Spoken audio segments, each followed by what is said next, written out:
Hi guys, how's it going? Welcome to Horses and Biscuits, this great little podcast that we do to discuss the development of the production and TV pilot, Karen.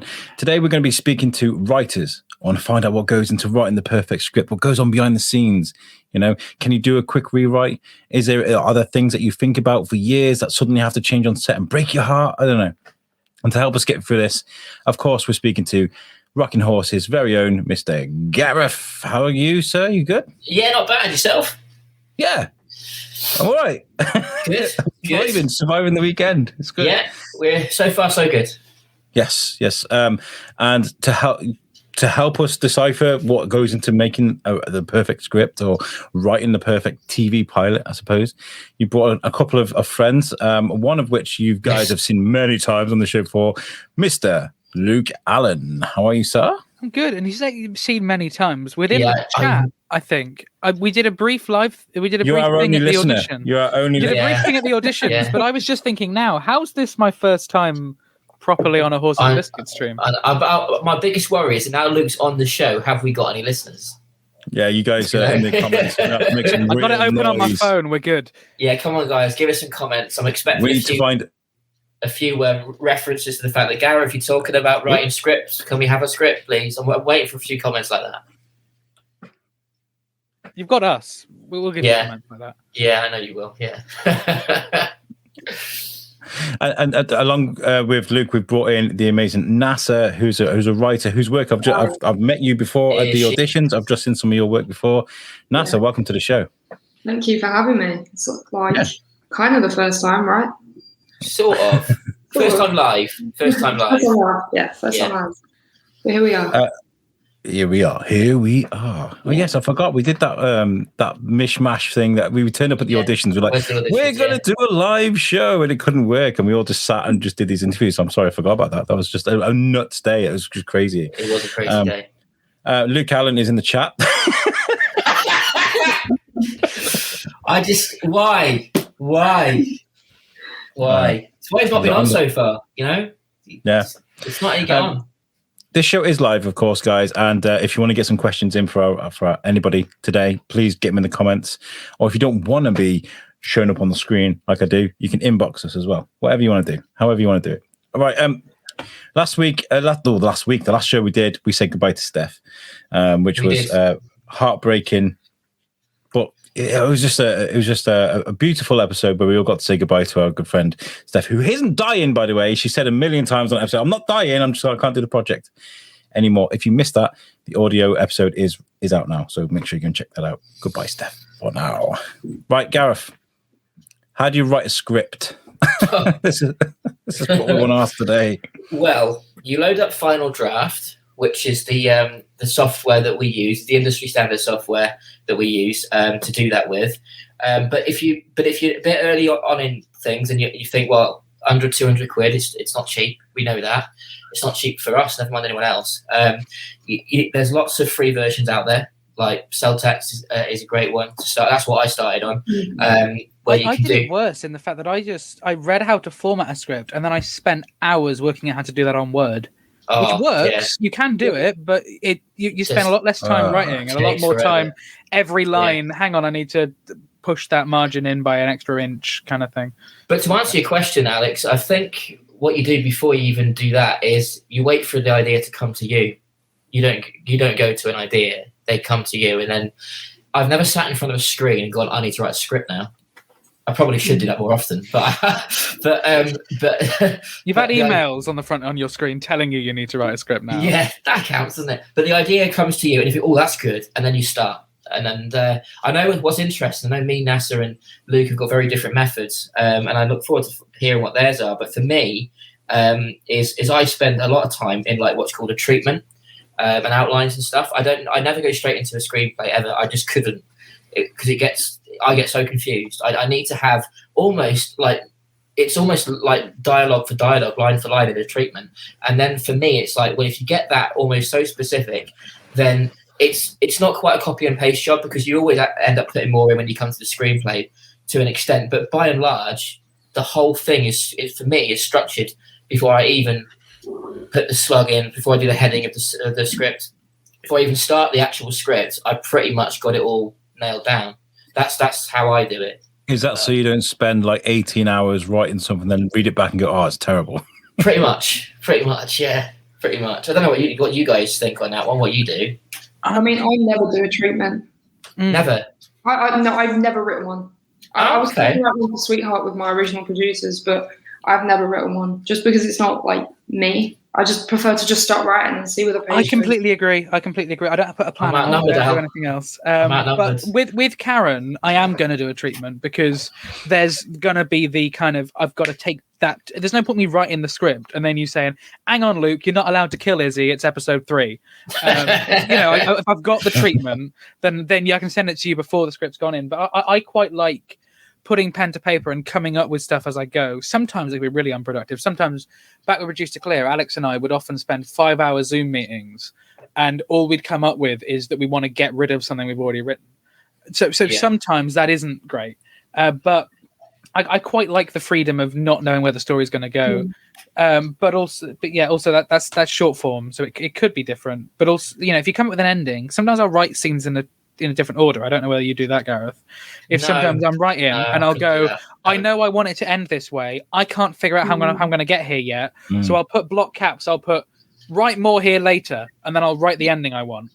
And then I may adjust, and I may go, oh, the ending doesn't work now. But I don't let that stop me. I don't want the writer's block of I don't know what to do. If I don't know what to do, I'll skip it and I'll come back to it later.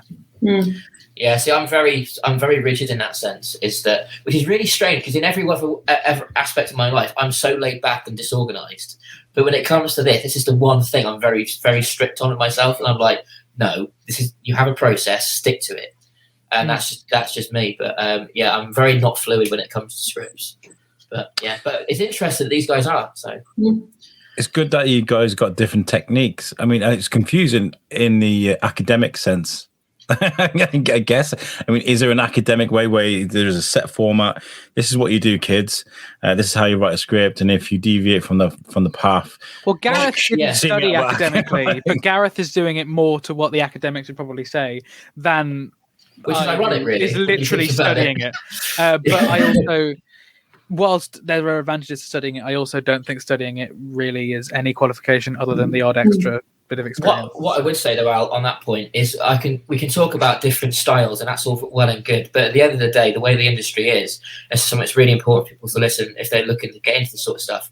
Is the end screenplay has to be formatted the same way, because if it's even slightly different, it's very snobbish of the industry. It's the way it works. You might come out with the best script ever. It could be the story could be like banging, but if it's not formatted to a certain standard, with the the margins and all that and all the rest of it, or the right font, even the size of the font, if that's not completely to uniform standard, producers will just put it in the bin. They won't even read it. And it's weird because there are some things where there's a strange amount of lenience on within a script, like your when you write on your descriptions in terms of like capitalizing names, for example. Writers differ on whether they capitalize key props, capitalizing names, all the rest. Yeah. That sort of stuff, it doesn't actually matter. But formatting and margins, I don't think it's changed since the typewriter days. No, it's very, very old fashioned in that sense. And the thing is, the trouble is, these guys, you got to think they get about 50 scripts on their desk a day, and they've got to whittle it down somehow. So that's the first thing they go for is what isn't looking right, and I'll just bin it because they're gonna got less to do. It's really negative, but it's just the way it is. A little bit like that. There you go. Ignoring my annotations, but I was checking for one of mine, but I couldn't say. Is it? No, it's Reduce to Clear. I don't care then. It was. I think it was. I'm not sure. I just looked over to me and I found that there was a script on my desk, so I just But I mean, it's said that a lot of producers, if they're looking for optioning, greenlighting something which they want for a certain running time, they will pick up a script and they will know how long it's going to be running time wise by how heavy it is. Yeah, and this is what I was going to bring up. Actually, I was watching. Have you guys seen The Movies That Made Us? Have you watched that on Netflix? Yeah, some of them. Yeah. And I watched the one. I think it was Forrest Gump, and the script, like this, they had this box of script. They picked it up. It felt weighty enough. They were like, oh, it's good thickness. The font was good. Yeah, and exactly. Yeah. A quick breeze through, and they're like, yeah, we'll make this one. all those movies in the box were just probably put in an incinerator somewhere. Do you know what I mean? And that's how movies are made. And that's like, what?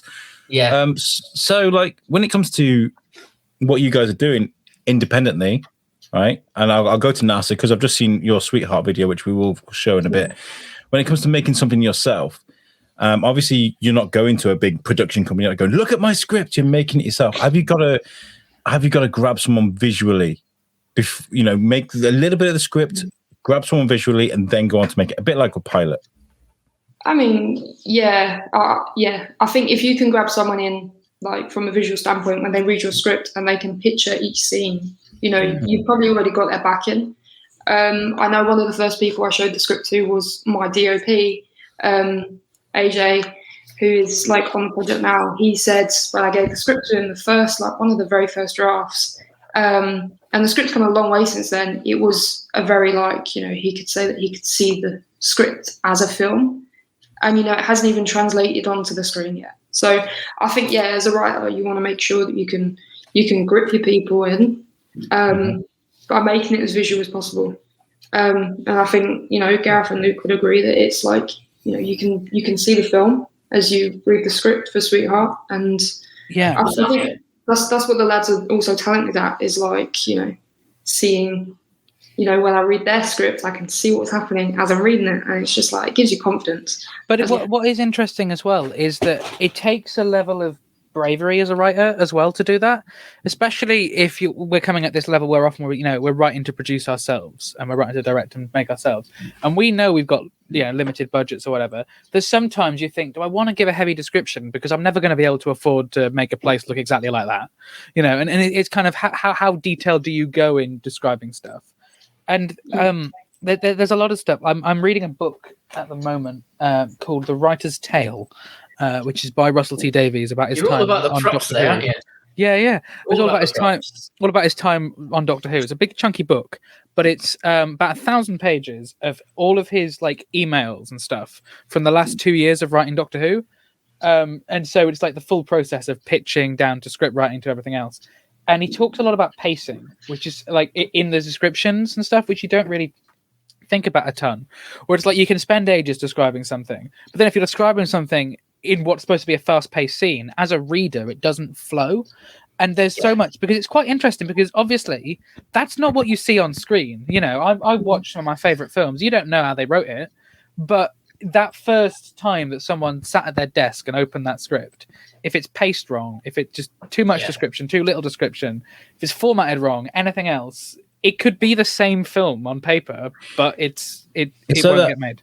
That scene in 1914, that really long one-shot scene that they had of him running down the trenches, and I can imagine that would just been a writing nightmare. Like, it's got to be perfect. You've got all these background characters moving around. You've got machines and you've got vehicles rolling over, and you've got explosions going off. To write a script of, that is a script of the highest caliber. It doesn't. But get also, much if you're a writer and you're not directing, you don't want to tread on the director's toes either.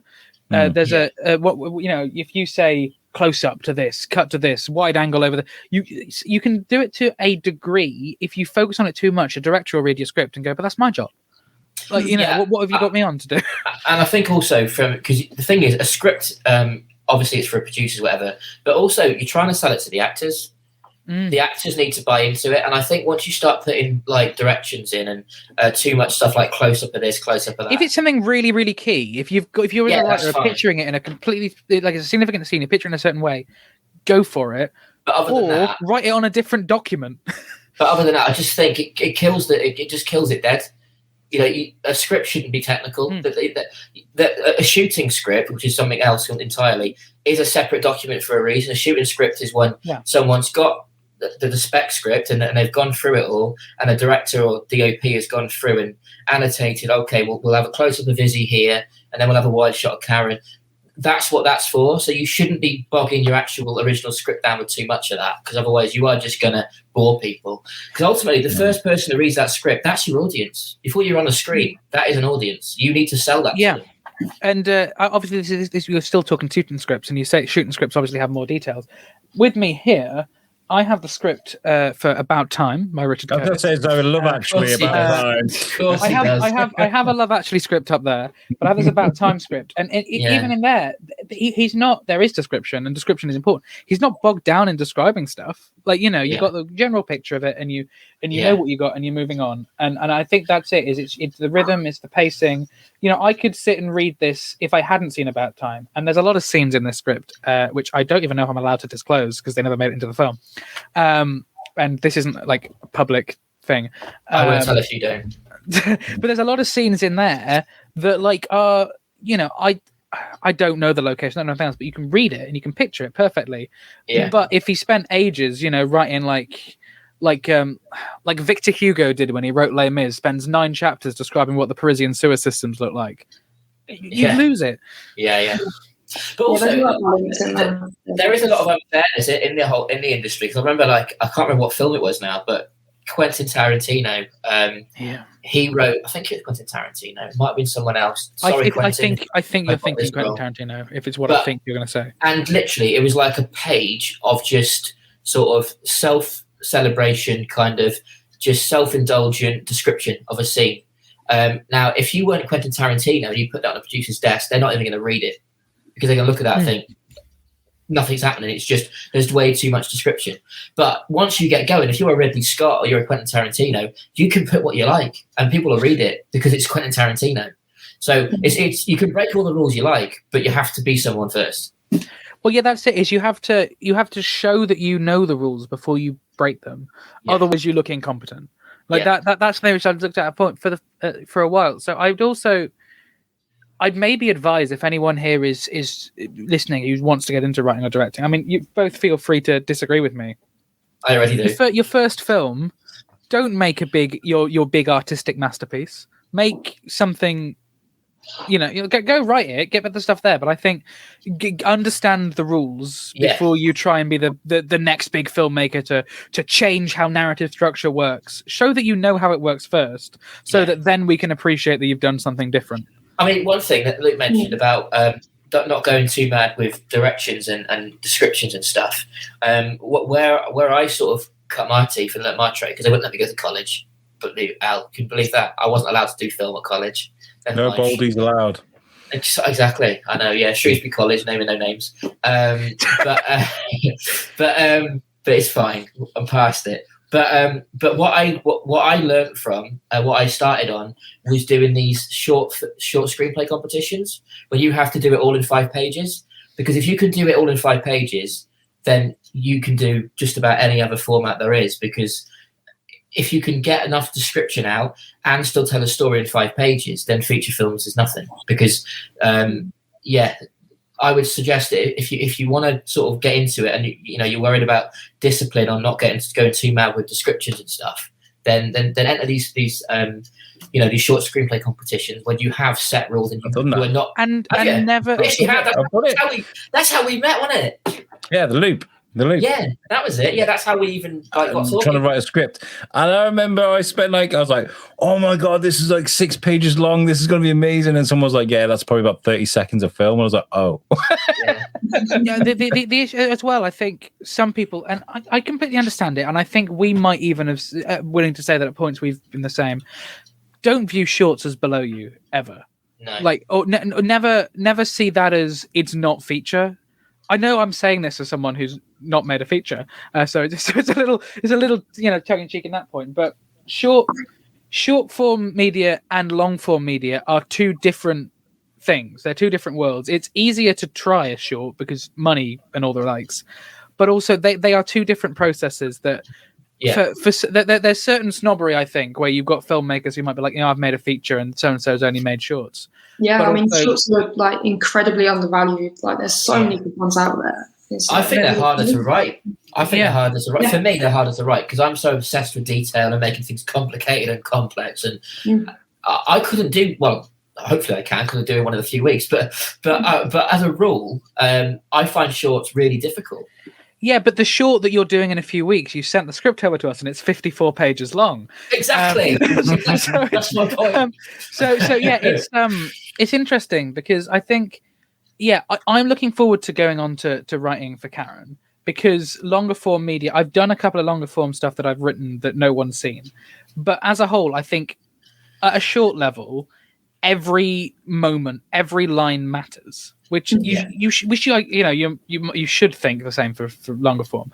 But at the end of the day, with a short form, you can't have a line. I don't think you can't really have a scene, a piece of dialogue that just like establishes a relationship between characters or something. You need every little bit to further the plot along, to keep the pacing through.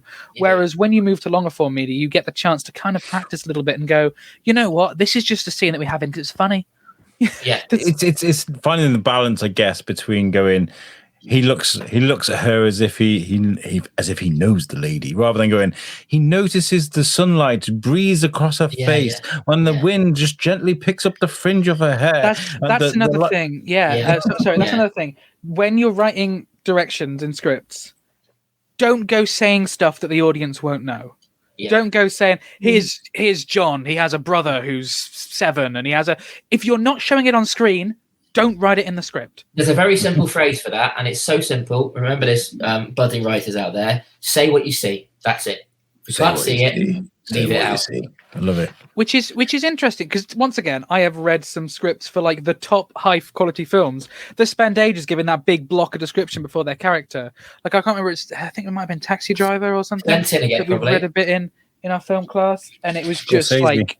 It was such a big kind of paragraph about, and he's like this. And I remember they said, like, you know, he slept with a woman last night and the smell of sex still carries on. So it's like, I don't know.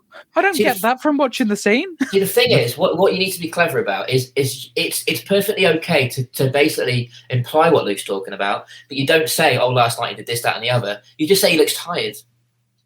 The implication is enough. You don't need to say, he's tired because of this. You write that stuff down and you tell your actors. Yeah, but even at a script level, I think you can get away with it, but you just make it physical, so it's visible. So it's like, he's just knackered, you know? Down. Or like, quite frankly, I got bored reading the opening page of Taxi Driver script. So things can be too short and they can be too long. No. It's weird. It is crazy. I've been writing a script, and it's not for any. It's for the sellers thing that I'm making, and it's literally like camera following Chris whilst the narrator says, "Chris is an urban explorer from Shrewsbury," and then we like next scene. Looking at Nigel Baker is a well-known archaeologist from Shrewsbury. Next shot, drone shot and we're getting drones and stuff. Like it's amazing. But like I can't, drones in our care home. I can't like put dialogue in because I am not an archaeologist and I am not an urban explorer, so I have to just let them ad-lib that a little bit. I can't just be like, Chris, I'm going to give you a script to say, or Nigel, I'm going to give you... Even the best do that, though. Like, my all-time favourite episode of Doctor Who, Vincent and the Doctor. Oh, who wrote that one, Luke? Written by Richard Curtis. Yeah, there is which I should say, weirdly, was my favourite episode for years before I even knew who Richard Curtis was. Funny that, Before I had any idea who he was. And then I was like, oh, this screenwriter's cool. What's he written? I was like, oh, he wrote my favourite episode of Doctor Who. That's interesting. But anyway, Vincent and the Doctor. There's a big, powerful scene, I'm sure you'll recall, where Bill Nighy is talking about Van Gogh. Richard Curtis just knew that Bill Nighy was a Van Gogh fan, and he just said, just talk about how you like Van Gogh. And that was it. And that's what that scene is. That is one of the most emotional moments in all of Doctor Who. And he just said, it's a very good scene, yeah. Wow. I mean, although if it's your first script that you're sending out to people, maybe just write something. Similarly, don't go writing in your first script. Actors say something, we'll ad-lib it on the day. One example of that was locally with our own stuff. We're about to do this Izzy versus Jess comic release special where our autistic character from our previous projects meets Izzy, of course played by Orla Jones from Karen, and one thing that as the autistic character that she always does is that when she's stressed, she does what's called stimming, which is what a lot of people on the spectrum do to regulate themselves once they start to panic or they're nervous. It could be a physical thing, or they can mutter something to themselves obsessively. And with her, it's 1:53:28, which is the world record in female athletics at 800 meters. So she's obsessed with it. So when she gets, say if you shouted at her just now, she was on a live podcast with Alan, didn't know what to say next, and she was panicking, which I'm sure happens to lots of people, is she would mutter... Get on with it, Gareth! Get on with it! She'd mutter 153.28 to herself. And in the scripts now, that's written in. Whereas to show that the trust that I had with the actress who played Jess for so many years, who's coming back to play the part one last time, is I got to a point, I wrote a script with dialogue in it, and I said, you just throw in the 153.28 when you want. Like, you read it, and you just put in as the character when you think she should do it, rather than me writing it. And I just felt that when you get into the flow of a big monologue or whatever, it would be much more natural if she just does it as she feels is right, than me tell her when to do it. Yeah, and for those of us reading the script, it will play fine on the screen. But if I'm reading a big monologue scene and then after every sentence she says 153.28, I might turn that script down and go, nah, can't be doing with this. Yeah. It's got to be a bit of leniency into the context that's added on to why certain things would happen, I guess, and you've maybe got to hide that. I've got to say though, I do love a good short as much as I love a good feature or a good TV episode. Like one of some of the best writing in TV at the moment is Rick and Morty. Rick and Morty for me is up here. Morty's Mind Blowers, right? Is a collection of crazy things that's happened to Morty and made his mind blow, right? And there's also an episode of Rick and Morty called The Vat of Acid. If you've never watched Rick and Morty and you think, oh, this is this vulgar program, there's lots of swearing and stuff, go and watch The Vat of Acid. It's one of the most beautiful things and horrific. Can I just say to people who've watched Rick and Morty and haven't seen Community, they should also go watch Community? Oh yeah, of course, yeah, same right. Same right. Yeah. My NASA, you were saying that shorts are important too, and it's sometimes it's just as difficult to write a short. How has it been like transitioning from to writing like a full episode? I don't know, of Karen from a short. What's the difference there for you guys? Well, as we haven't written anything really,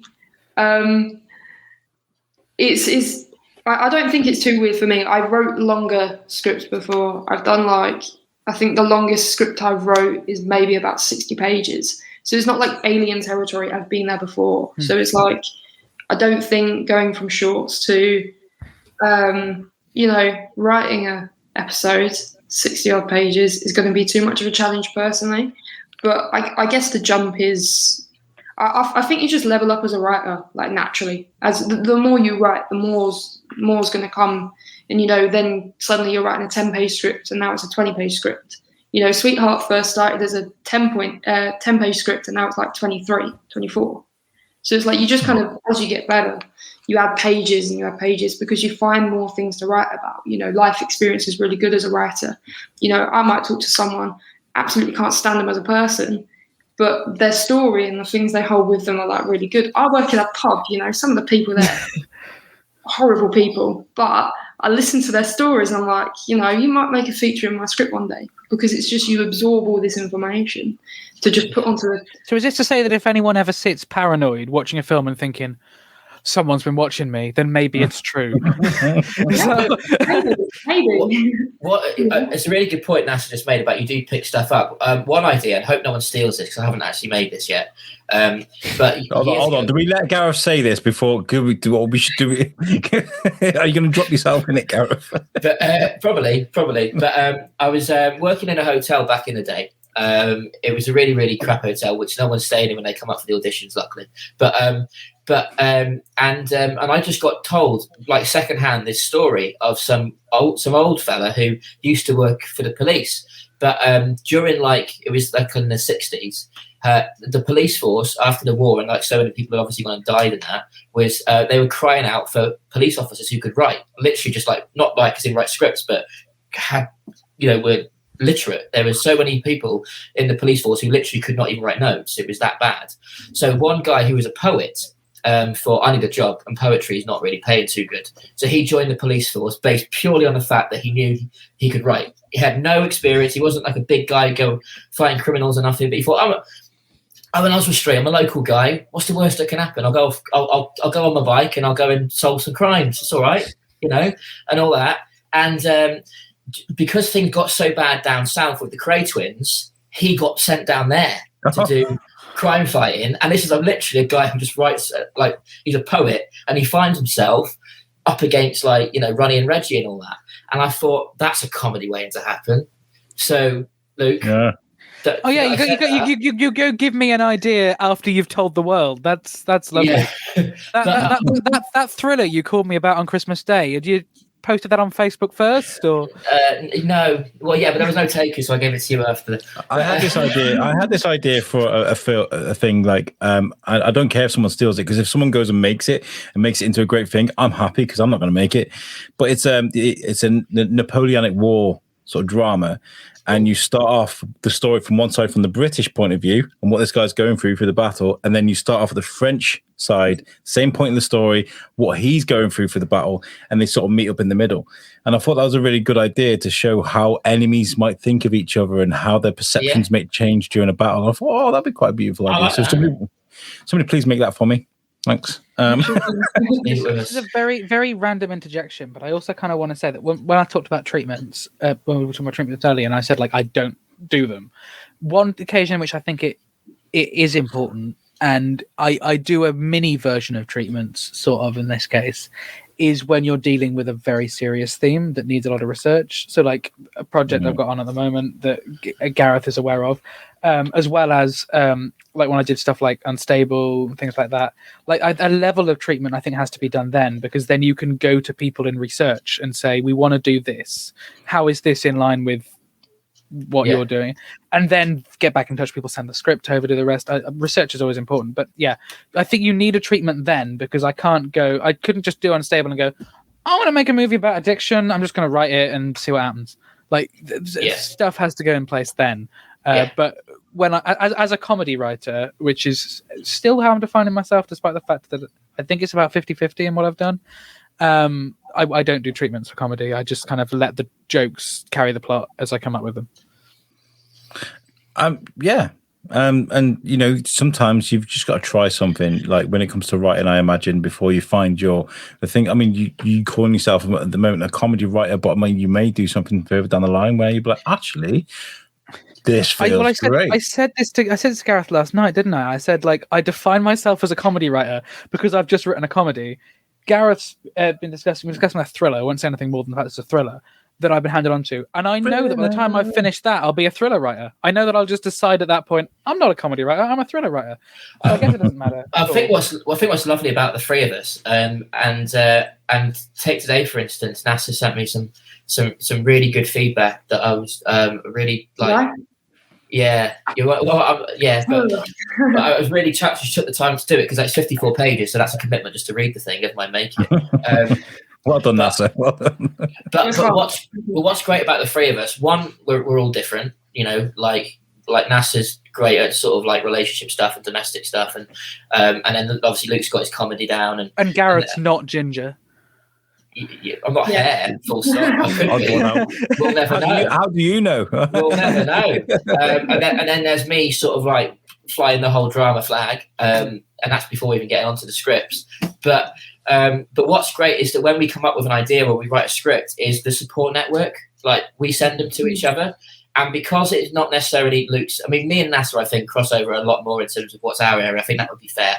But with all of us, is we send stuff over to someone who hasn't written it, who isn't so invested in it, although probably fairly invested, and you get that real sort of some really great feedback. Because it's one thing to get feedback from someone who's not a writer, and that's still important because the audience probably aren't writers, and that holds value. But to get feedback from someone who knows how difficult it is to do what we do is really valuable. Feedback's so important. Sorry, writing is such a lonely job sometimes, because it's normally just you in a room with a computer or a notepad or something. You just sat there on your own, writing for hours and hours. So you send it to someone, and then they come back with this lovely feedback or this sheet of things that you can improve and stuff. It just makes you feel like then 6-7 hours you spent writing this 30-page drama, 54-page in Gareth's case, is it was worth it, So the worst thing ever is to send a script to someone and just get thumbs up. Yeah, it's good. Okay. I mean, the one person probably outside of this, not the one person. There's lots of people who I get feedback from, but the lead actress and Karen, Orla Jones. She's far more just an actress, and she's a writer herself, not script writer, not as in like screenplays, but writes. And it really shows. Quick shout out for her on like one of the only 2 episodes she's not been on. But it is the fact that I'm used to sending scripts to writers, to actors, and you get feedback, and that's all good, and they tell you if they like it or they don't. That's fine. But you can always tell when someone's a writer at heart because the detail in the feedback is so much more valuable. I'm not saying that everyone's feedback is important, because it is, but people like these guys and Orla who have got a background in writing, that feedback is always 9 times out of 10 more valuable, because they know what you're talking about, and they won't just say, "Oh, this bit's rubbish." They'll tell you how to fix it, because they know how to fix it, because they do it. I guess when it comes to dialogue as well, it's what works and what doesn't. I mean, I've done voice acting before where the script, like, I've said something, I've been doing something, and I'd be like, it doesn't roll off the tongue, it doesn't feel right, and maybe we could try this, try that. How does that feel as a writer, Luke? When someone goes, "Your dialogue is terrible, I need to do it differently." How does that feel? There's a right way of saying it. It's definitely true that at times someone will say it doesn't work, but other times I'll watch some of my stuff back. Like I'm pretty proud of Unstable, but there's a scene in Unstable which is like emotionally the most pivotal scene. Like is where like this kind of relationship's been set up. It leads to their first kiss. It's the middle of like his addiction. It's like it should be fantastic. What it is a character with no subtext saying exactly how he feels, and whenever I watch it back or I show the film to someone, I'm just like, I hate how that scene was. That in the long term, I wish that when I sent that script to someone and said, "What do you think?" they'd said, "Oh, I like this bit, but sort that scene out." And so in the long term, that sort of stuff's really important. And what's also important to any writers listening who are kind of don't think that their scripts are good or are getting too stressed over one thing, I'd like to just say a first draft is a first draft. It's called a first draft for a reason.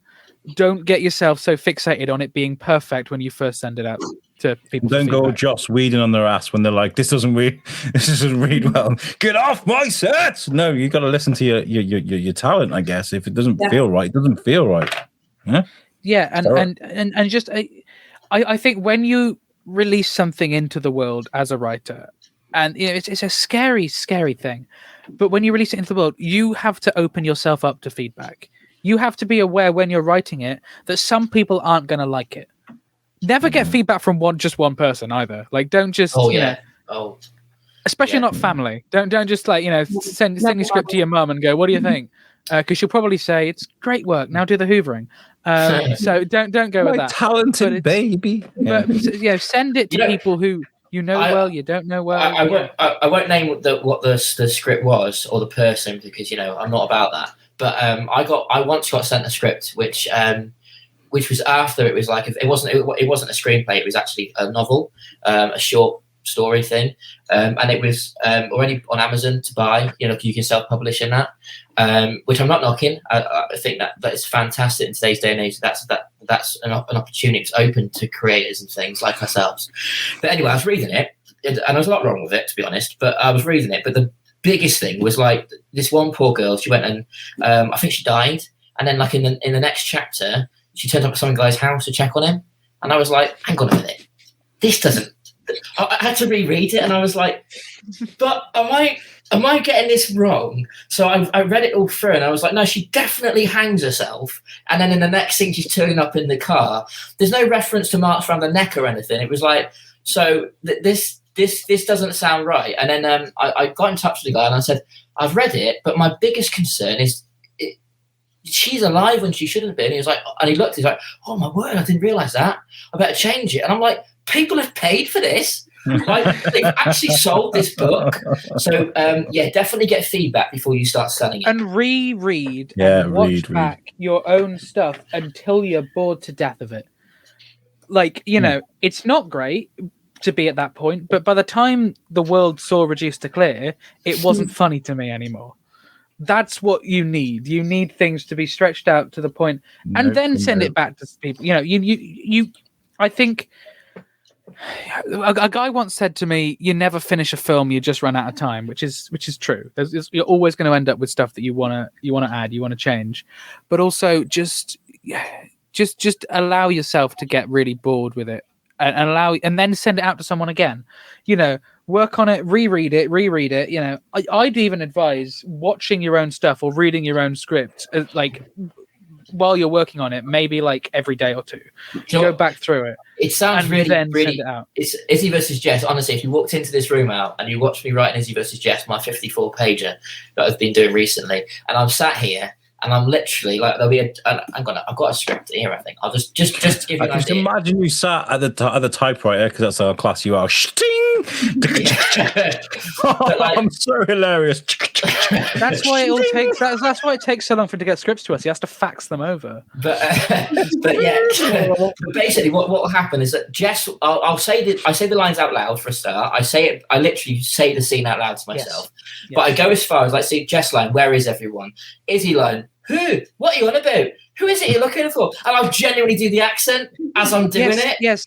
Well, Alex and I, when we were writing Reduced to Clear, we'd each time we'd have we'd end our writing session with, right, let's go from the top. Oop. Someone is mic and stage directions. Someone is every other customer. And we'd read between us and we'd do the scene. And then sometimes that's the point when you realize typos, because you don't realize your typos until you read it out loud. Back when I used to study GCSE computer science, they gave us all a rubber duck. And like one of the first lessons, and they went, when your code doesn't work, explain to your rubber duck why it doesn't work. And just in saying it out loud, you go, oh, that's it. And that's it. Just get yourself a rubber duck as a writer. So you need all rocking us. Gareth's my rubber duck. It can't be easy though to be like, okay, everybody, and everybody's looking at you, and use Reduced to Clear as an example. You got this shop, this made-up shop, all these people, the lighting people, the actors, everyone. All right, everybody, stop now. We need to just change this, and everybody's looking at you. And you've got to explain this situation. I could feel my face burning up, and the embarrassment, and all this sort of things as you're explaining something you've messed up with, or some direction somewhere, or something. Yeah, sometimes it doesn't work. What you need is actors that feed back with you on that. Actors, which is why writing and directing together is great. Like, I want to give it a go, but I honestly can't see myself like long term writing something and then letting someone else direct it. Someone clip this a few years from now when I'm doing that, and I'll find out. But honestly, like, to be able to be the one to feed back on stuff, to work with actors on the day, and they deliver a line, and you go, that doesn't sound quite right in your voice. Swap those words around. Or what I do in directing, I know this doesn't meet the directors. What I do in directing is take one, the actors do it how they want to do it. I say to them, like, if a line doesn't work, or you don't like a line, say it how you want to say it. I do the first take exactly how you want to do it. Then if I don't like it, I'll start giving my directions from there. Yeah. I mean, for me, even at the auditions, I know a lot of you, I know Al's obviously is at all of our auditions, and will be at the ones coming up next month. But I never, even at that level, when there's a performance going on in front of me, I am not looking at that script. I am so focused on the performing, the acting. I'm not looking at it, and I don't think I know when I'm on a set and I'm doing a scene with someone. Obviously, it's someone else's job. It's not my job to be checking the script and that. But it's the last thing I'm thinking about. I mean, if it gets to a point in the performance that I need to check a script because something's gone that wrong, then we're in trouble. But actors who know their stuff, there shouldn't be a reason for me to be checking a script on a set, because it should just be it should be in there and in here, and you're good to go. I remember scene 2 on Reduced to Clear, the scene with Ewan McIntosh. Ed had the whole exchange with Ewan, and in the first take, I knew that a line had been missed, but I was like, well, it still flows. I'm not I know some directors might be really strict to the script, so it's not an advice to all actors for everything, because if you end up with the next Kubrick, they'll probably got big problems with that. But I was like, I don't even see a point in saying to Ed, oh, you missed a line. He said it to me, I think, on the lunch break. He went, I think I missed a line. And I was like, but it worked. Don't worry about it. Like, if you've got that flow, I could break that flow by telling you there's an extra line. That actor could then be sat doing that scene and going, hang on, I'm out of it now. And on that, I know, like Luke said, we're not on a Meet the Directors episode, but one thing that is infuriating, and actors out there, please don't do this, is if you get it wrong, keep going unless we say cut. Because there is nothing worse than when you know you've gone wrong and you say, oh, made a mistake then. The only mistake you've made is by coming out of character. Just at going. The auditions, there's someone will stumble over their word. And honestly, I don't think it's ever the deciding factor, but it does... It does affect our decision, I think. Yeah, it does. When someone's reading a scene, especially like we can't talk about it. The Alad auditions, big scene, the last one, big scene. Mm-hmm. Yeah. They do that scene, big emotional point, and they realize they briefly said the wrong word. Oh, hang on, I'm going to go from the top of the page again. Yeah, no. And you're out of it. You're just like, what? Yeah. I remember saying to them in the feedback, as I think you did, I said, those watching it on TV, they don't know what was written on your paper. Yeah. Basically, you don't have to prove them that you know it. When the actor comes out of it, you might as well just turn the lights on.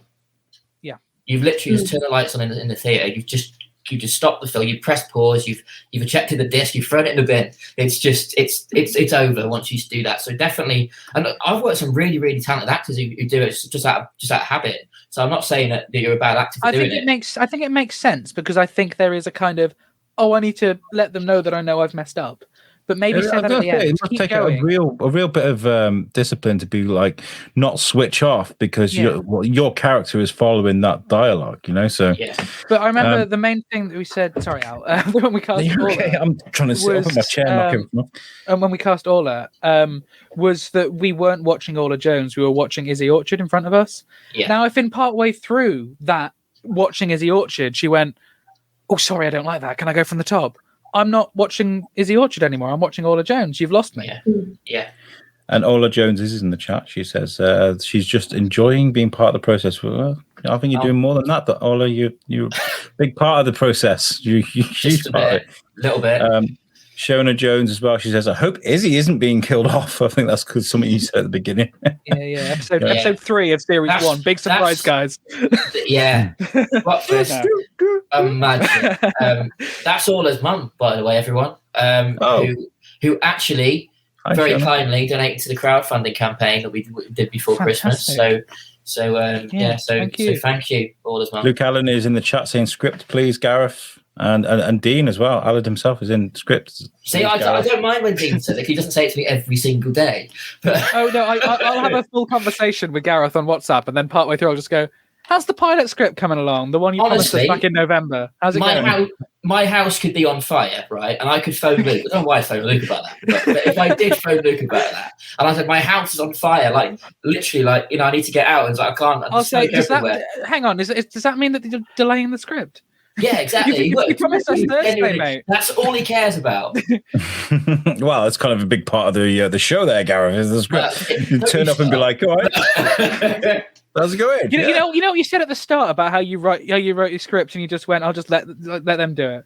The script will turn up on my desk and I'll just say, Orla will make it up. She knows what to do. Just a load of blank pages. To be fair, she could, but but no, completely ad lib. But because we're running short on time, and I want to get on to Sweetheart and show everybody what's going on with NASA there. But like procrastinating on a script that is being waited for, you've got a deadline. Gareth, where is the script and why is it taking so long to write it? Is this a genuine problem for writers? Russell T Davies, in this book is regularly like 3 weeks, 4 weeks late on scripts. They're like about to shoot, and he's like, I should probably send them the script soon. Of all the people to save me from that was Luke. That's really strange. I thought he'd be the first one to go in on it. That. Sorry, but in fairness, not that it's the same thing as obviously the pilot script, which is coming. Is Izzy vs. Jess? That's like 54 pages. We shoot that in like less than 4 weeks, so it was kind of like felt that we definitely need that done because the pilot, as excited as everyone is, we shoot that in June. So I would be mad to put that ahead of Izzy versus Jess, just from the point of view of what needs to happen first. But that's what you keep telling yourself. I mean, but what I do hope is the fact that they've got that, and also the audition scenes for the Karen auditions we got coming up. The 5 scenes there, 3 of them which were original, 2 of them we're using old scenes from previous auditions. But the 3 we have done, I know the 5th one in particular. as got people a bit excited. Jokes aside, what you produce is worth the time. It is fantastic. Yeah, thank you guys. So I'll pay you later, but I probably have. That'll be a first. Wow, but I probably have churned out 200 pages in the last couple of weeks. So I hope that if nothing else, it fills you with confidence that when we do get it, it will be worth it. So it's not easy because I'm dealing with the situation is okay. So we've looked at these cellars underneath the streets of Shrewsbury. How do we end it? Thanks for looking at the cellar, guys. Bye. Black screen. No, I've got to try and end it, and that is still in my mind. I'm trying to think about that. Dean is in the chat. He says, "Big respect to all writers." I'm sure all the writers out there agree with you. I mean, it's not an easy thing to do. What I will say, hasn't seen writing Nasser and I, so he doesn't have. He's literally talking very quickly. He's literally talking about me, which is totally fine. But but what I will say for Dean in particular is Izzy vs. Jess, which I know we're going to somehow come on to in the short time we've got left. Is Alid, who obviously is Dean's character. He plays such an important part in that whole thing, because whilst it's all about Izzy and Jess, one thing that me and Luke were discussing for months was, how on earth do you set this up? Because there's so much that people who've been rocking us know what it's all about, bringing back our old character faced with our new character. But to an outside audience, how do you get that across? So without Alid, Dean Raymond's character, giving us that exposition, someone for all to bounce off. We were this close to having the short film open with Gareth and I sat on a sofa going, "So viewers, this is what you need to know." Yeah, and that would have been such an uncreative way. That was our best idea for a month. Yeah. So, and then I literally went to come down. And this is another thing to think about, writers, is don't procrastinate, and it's me saying this, too much. Because when you start writing, it's weird how things just happen. So, and it. But also, you write your best scripts when you're in the bath, when you're walking the dog, when you're out and about. Yeah. It doesn't. It's not a 9 till 5. No, far from it. But yeah, so credit to Dean, because he has to travel in. He's not local. He's going to travel in. And he's going to play his part in something which ultimately isn't an Alid heavy performance. But without his character, the whole thing doesn't even get off the ground. So thank you, Dean, for giving your time up for that. I really appreciate it. Yeah. Yeah, I look forward to seeing Dean at the auditions at the next month. Okay, so NASA. Hello. Sweetheart. What is Sweetheart? Tell us all about what Sweetheart is. So, Sweetheart's a short film, and it is a final phone call between two lovers, and it just kind of like looks at their two different situations and how they're going to say goodbye and come into terms. It's almost like grief before the person dies. So it's like like when someone deals with in terms of the pandemic, because I think that's where a lot of the unpredictability is relatable to like the everyday person. Is like, if you've lost someone to COVID or cancer or something that the outcome is going to be bad, you kind of have this build up of like coming to terms with losing that person. So it's like, essentially the phone call is going to be like, oh, we know that this person's going to die, and we watch the other character like realize that, say sorry, apologize and kind of. You always was a beep. Yeah. Well, kind of, maybe. You don't know. You haven't seen the script or the film. Yeah. Sorry. It's nice. But yeah. What I'm going to do is, because there is an Indiegogo crowdfunder there, I've put the link in the chat for both YouTube and Facebook. So please, if you want to help a local creator make something very special, please click on the link. If it's a $5, couple of quid, even if it's more, please help out. And what I will say for Sweetheart and for NASA in particular, is it was on I don't think it was a Sweetheart script specifically, but other stuff that I've seen her do, that she sent me, on the back of that alone, I was like, I want you to guest write on Karen. For a long time, Gareth promised me, "Hey Luke, I'm going to give you a script, and give you one script, and you'll be the only person who gets this opportunity." Oh, and then he phones me up a couple of weeks later and goes, "So NASA's writing for us." Yeah. And then Sweetheart turned up on my desk, and I went, "Yeah, all right." Yeah. She kicked the door down. I've only known her since August from Reduced to Clear, but she absolutely kicked the door down. And everyone can pay say attention to your sound people, film folks. By the way, don't ignore your sound department. Amy NASA held the boom. That's how we know her. And then she comes out and churns out Sweetheart. But the thing is, one of the best scripts I've ever read. What I will say for NASA is I know everyone's saying nice things about me at the moment, but my scripts, but she is better at her age than I was when I was that age. So it's frightening where she could end up. I feel bad for you so much. Well, what we'll do is we'll watch the campaign video for Sweetheart. I'll let you guys watching decide. But I think it's beautiful. I watched it. I was like, oh my god, that's so visually brilliant. So we'll play this. We'll come back after that, and then I want to touch on the intergenerational sort of link between all of this. Okay, afterwards. So here is the campaign trailer for Sweetheart. Enjoy. There's something about telling stories that excites me. Putting different characters in different situations and seeing how each one reacts. Maybe their words change or their voice begins to tremble. Maybe their hands shake and they start to cry. Or maybe they maybe they just stop, forget what it feels like to be a human. But what if two characters had a connection so rare and so deep that they can't even begin to imagine life without the other? That the thought of the other one not being there terrifies them so much. How would they heal? Who would they be? Who are they now? Who was they? What character are they now? Because in some ways, we're all characters, forever changing in the moment, forever changing at the extent of others. It's crazy how different people and different situations can alter that character, how they can change who we are, and that the character we begin our life with will never be the person we end it with. And in short, that's what Sweetheart is.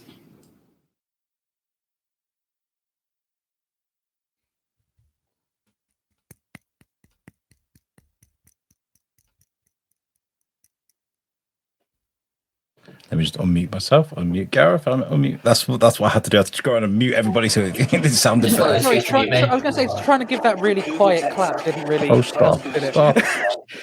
Sorry. What I will say for that, I haven't done my fair share of promos in the past. To do a promo without music is so brave. That takes guts. Yeah, I don't know.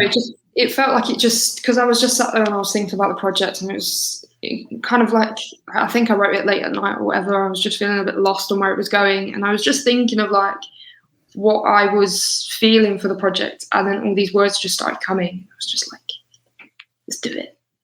Where's our host gone? I don't know. I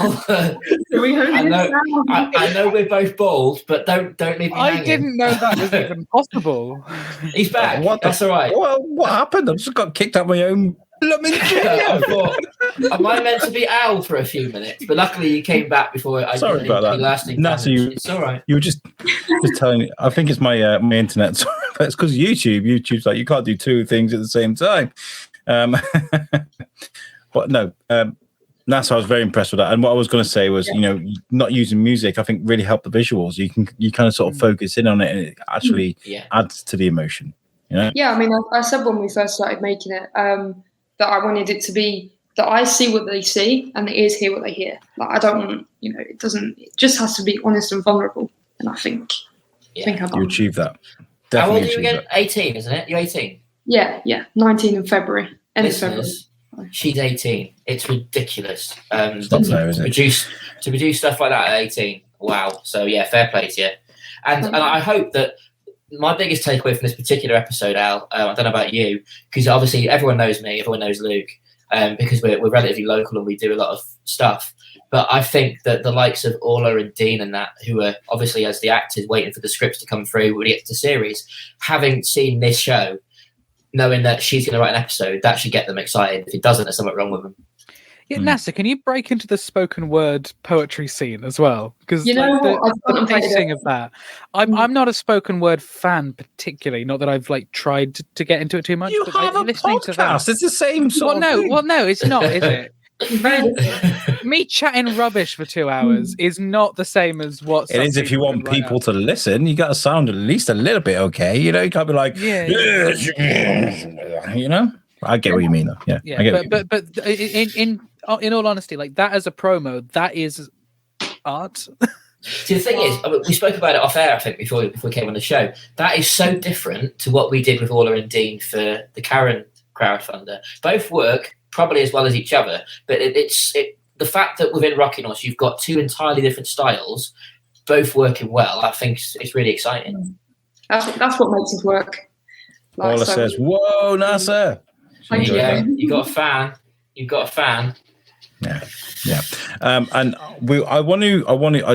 I think we should do an episode based on intergenerational education, because I feel like we could fill a whole episode about how old timers like me and Gareth are learning a lot from the youth, and the youth are learning a lot from us. There's this symbiotic sort of relationship going on there where, life experiences is Gareth's sort of department, and the academics, your support, and also a change in how we enjoy our media, how things have changed. There's a different medium for things all the time, whether it's TikTok or social media, different types of films, different camera rates, the new screen resolutions. Things are constantly changing. We can all learn from each other, right? Yeah, 100%. I think that's what sets us apart. I think from a lot of other independent productions is that it's not one person just saying, right, this is the way it is, and because no one gets it right all the time.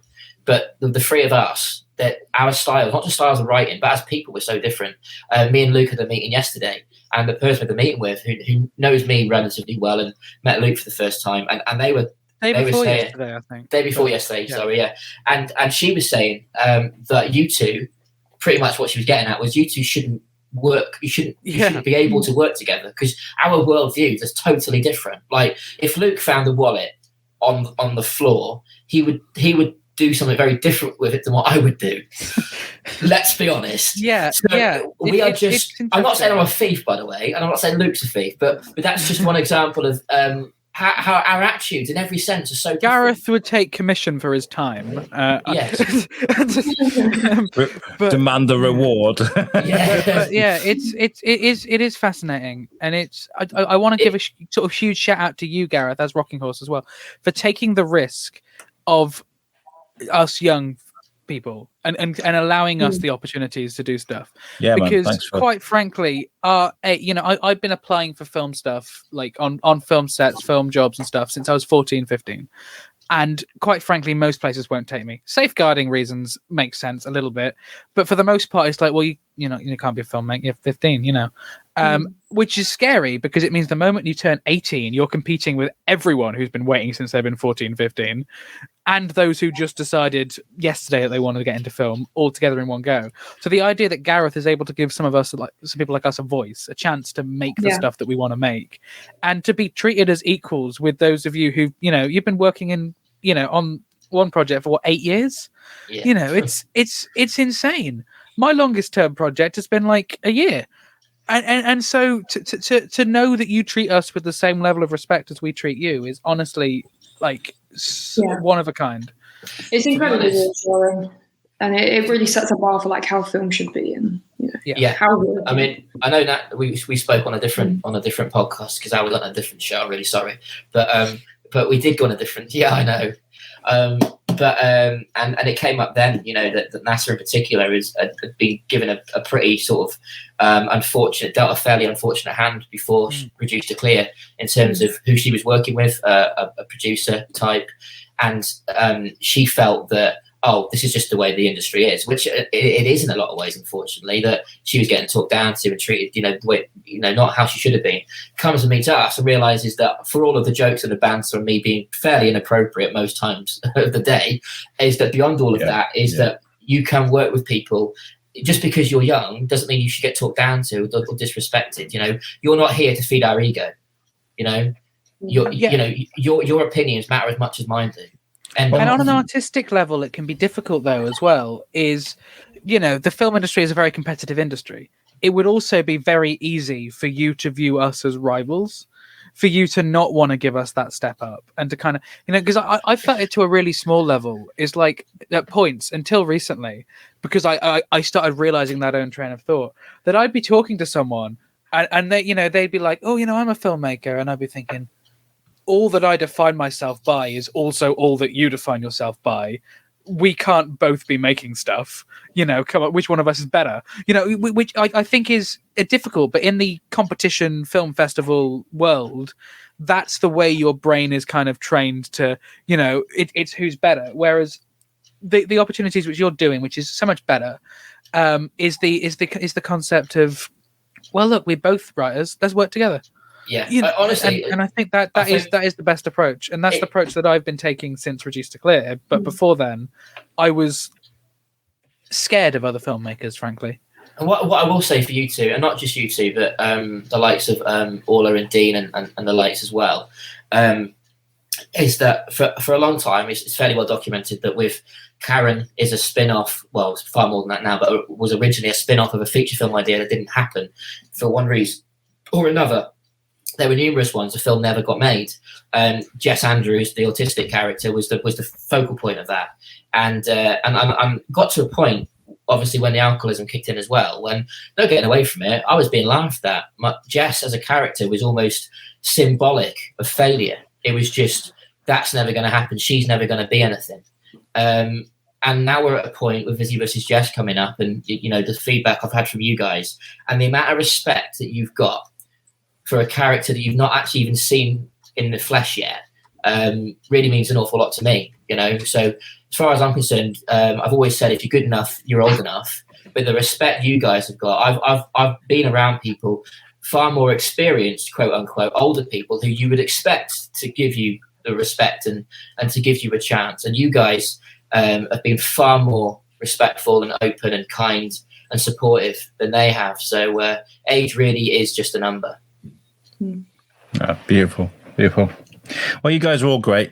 You're all great, and you come on my podcast and we talk about stuff, and it's really love cool. it. Really love it. beautiful. Love it. But we need to talk about the Jess and Izzy thing, and I got to promote an announcement thing here that I want to share with you guys. We'll share this. We'll do a quick bit of chat, Luke, and then we'll get. I've got a thing to plug at the end, if that's okay. Wednesday, you know what I mean? That's on my list to tell lovely. people. So I'll be there too. Right, okay, let's do that. Wait there. Bum, bum, bum. Share this full screen. Mute everybody. For Sport Relief in 2022, we're going to do something a little bit different. Have you seen this? We're going to be bringing you two people who should never, ever meet. And on any other night of the year, in any year, would never meet. Not like this. It's also very non-canon. Very non-canon. Very this will never happen. We're going to be bringing together the face that was of Rocking Horse Studios. My name is Christy Kelly, and I am playing the lead role in Australia's community feature film Run for Your Life. And the face that is now Rocking Horse Media.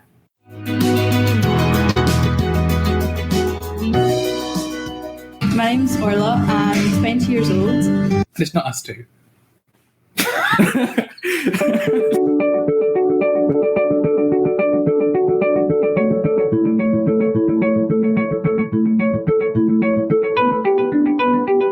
I was like, what, really? I was like, you are.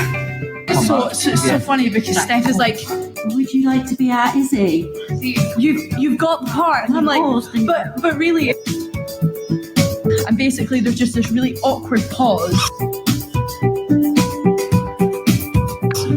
of nothing. And then I go, I'd be honoured.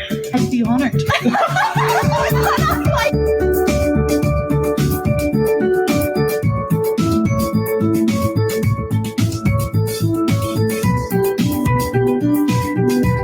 We've got a brand new face of the business, which has come out of nowhere, who everyone's looking forward to working with, and she's become a big part of the family. But it's always been in the back of my mind that we never really got the chance to say goodbye and pay the respect that we should do to the last person who was the face of the business. Where is everyone? Our previous project, which didn't quite work out the way we wanted it to at the time, surrounding autism, surrounding anti-bullying, and Jess, the character Jess, we wanted to find a way to go back to that and just make people aware we haven't forgotten. there is unfinished business there, and to give the actress who played that part a chance to sort of sign off on her own terms. The film we are making is about my character Jess, who is an autistic athlete struggling with college life and bullying. And that was the first time I was like, oh wow, Christy can really act. I know, I'm sorry, I promise.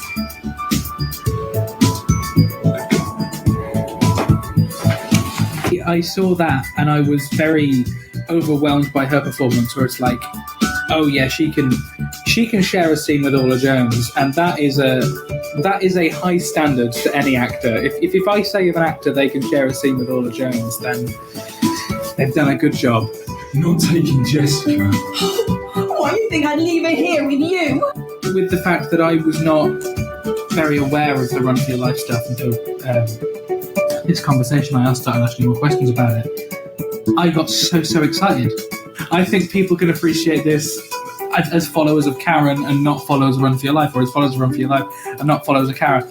Two worlds are about to collide. I think we're in for a real treat.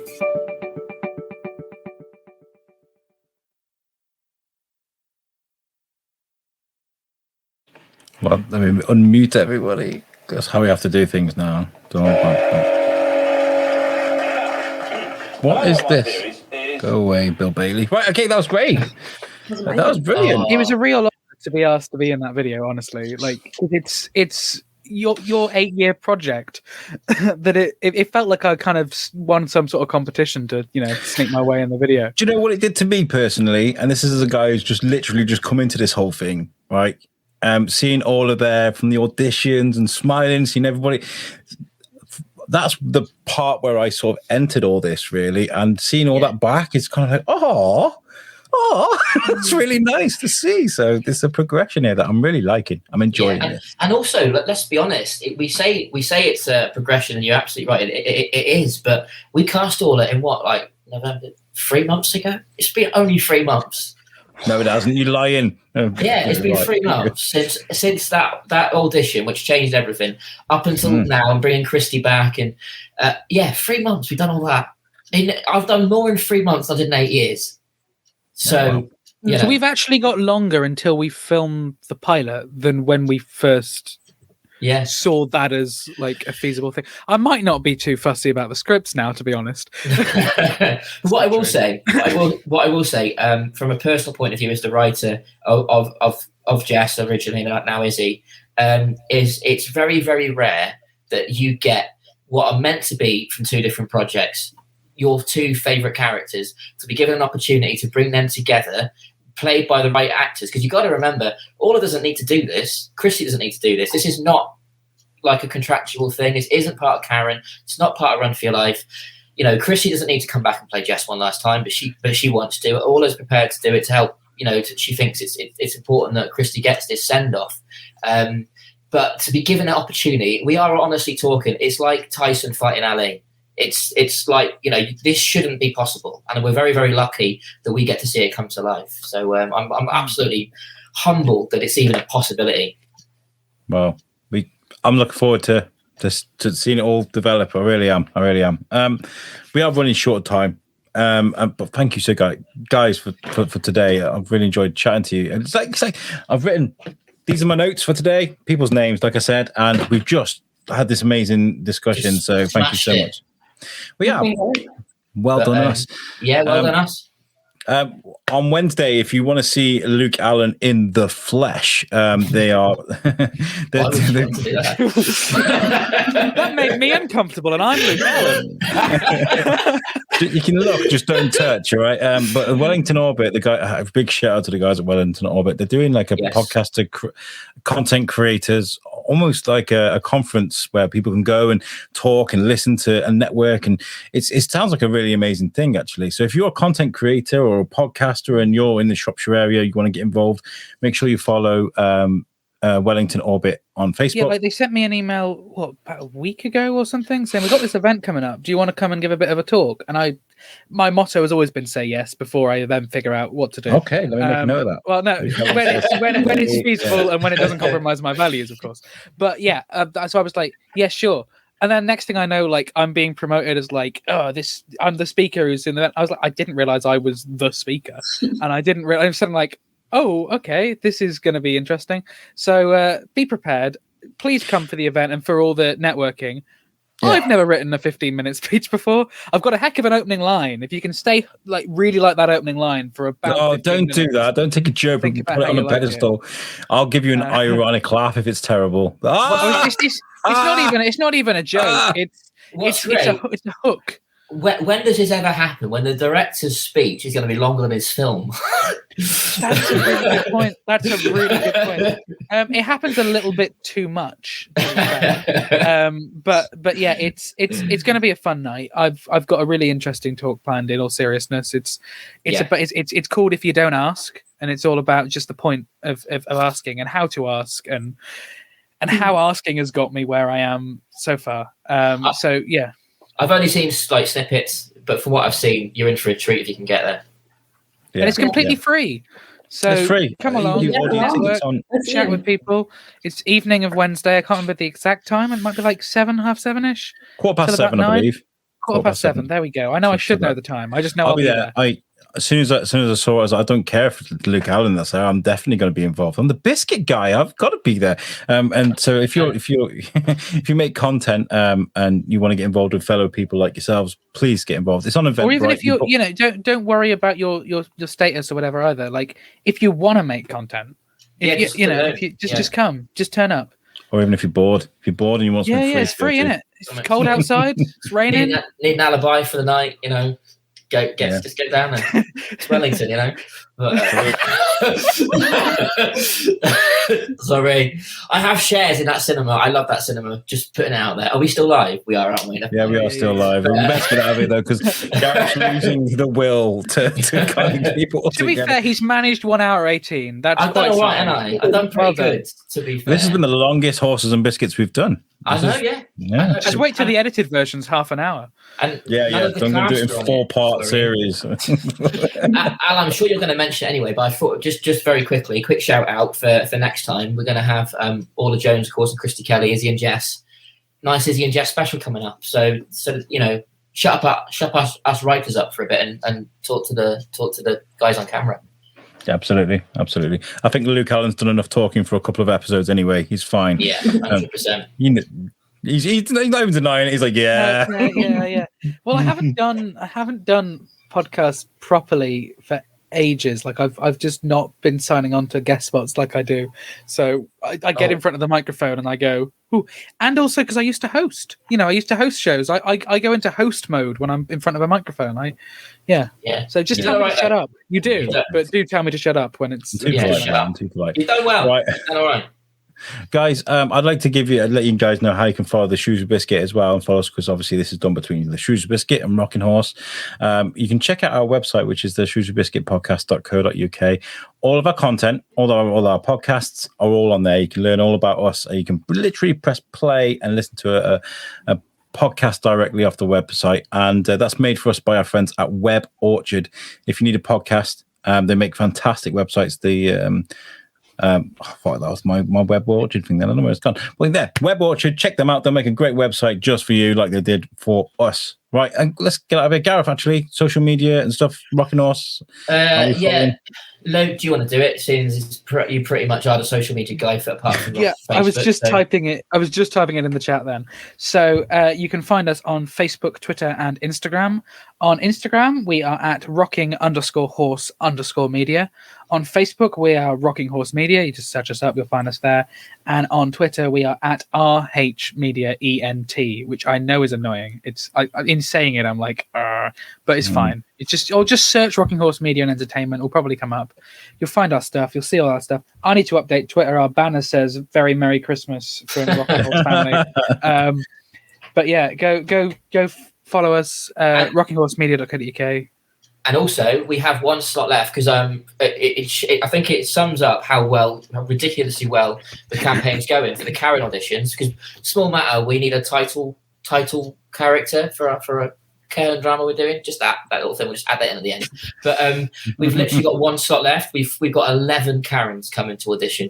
We've got one slot left, and after that, we're going to go to a short list and self-tapes and stuff. So if you're interested, info@rockinghorsemedia.co.uk. Get in touch quick because there's only one more opportunity to audition.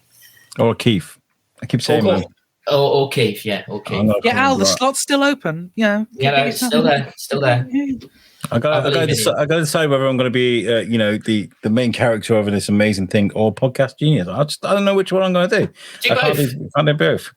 I can't be like, and as he's walking up to the mic now, and I rush around. I'm like, "Hi, my name's Keith." Can we have Al do audio description for the DVD? That would be amazing. That would be amazing. NASA, if you want people to follow you, especially with the Sweetheart stuff, have you got social media handles? Yes.